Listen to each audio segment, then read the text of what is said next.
Eto na. O, di ba si Risa may lamas. O, si Dilima naman may Junel.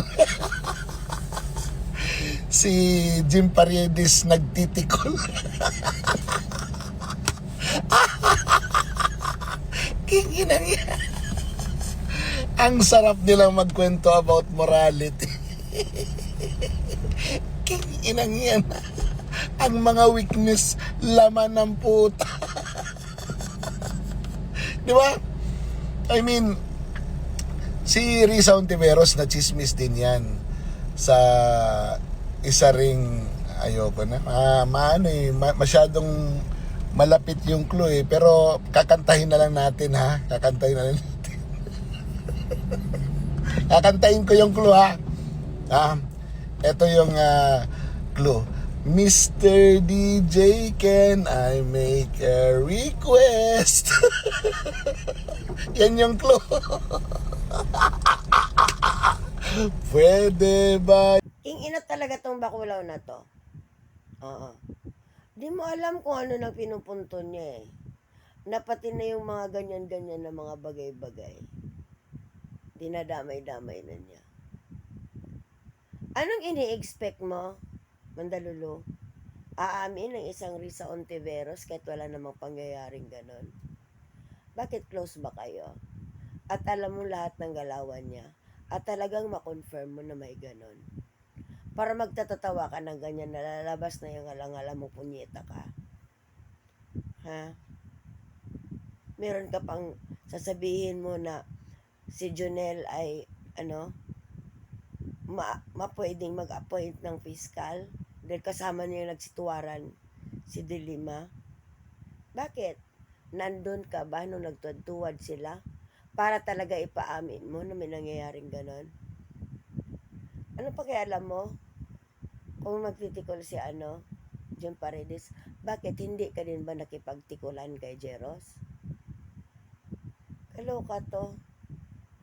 Nanadaot ka sa mga ganyang mga bagay. This only proves, Mandalulo, na talagang yoye ka.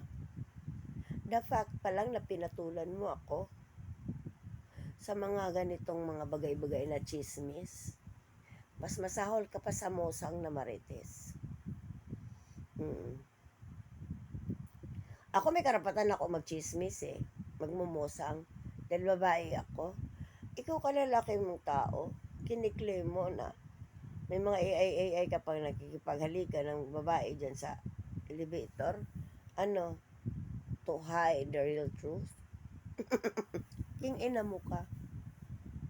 So, idiniday mo ang katotohanan na kung may immoral man dito, ay ang mga poon mo. Hindi mo ba inisip na may ebidensya si Duterte na siya isang immoral na nilalang? Baka gusto mong alalahanin na lumabas si Kitty sa mundo, hindi pa annulled ang kasal ni Digong kay Elizabeth. Kailan ba ipinagbubuntis ni Hanilet si Kitty? Totally na ba? Natanggal na yung lusaw na yung kasal nila? Maliwanag. Narcissistic attitude and infidelity. Yan ang may ebidensyang kaimoralan. Ididikit mo kay Leila de Lima at kay Risa Ontiveros? Baka gusto mong tanungin si Tulfo, si Montolfo, ano pinaggagawa ni Sara Duterte at ni Jan Amores? Anong ginawa ni Pulong para ma-justify ang kanyang kaimoralan? Nagbalik Islam.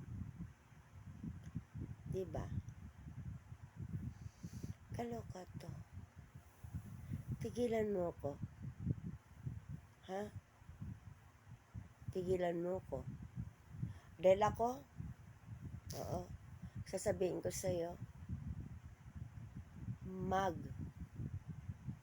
linis ka muna ng sarili mong bakuran. Dahil ako, may alam ako, may sariling pamilya, ikinamumuhian ng dalawa niyang anak dahil nakikipag-live-in ang kapwa niya lalaki sa Mercado Street, Dapitan City, na ito'y kabatch niya. Bago siya pumatol ng isang construction worker na kakilala ni Alfred. Kilala mo yata yan. Yan ang maliwanag na immoral. Diba? At nagbabayad at nangingista pa ng 2,000 para lang makachupa pips. Diba? Sino yan? Tigilan mo nga cooking. Ina mo ka.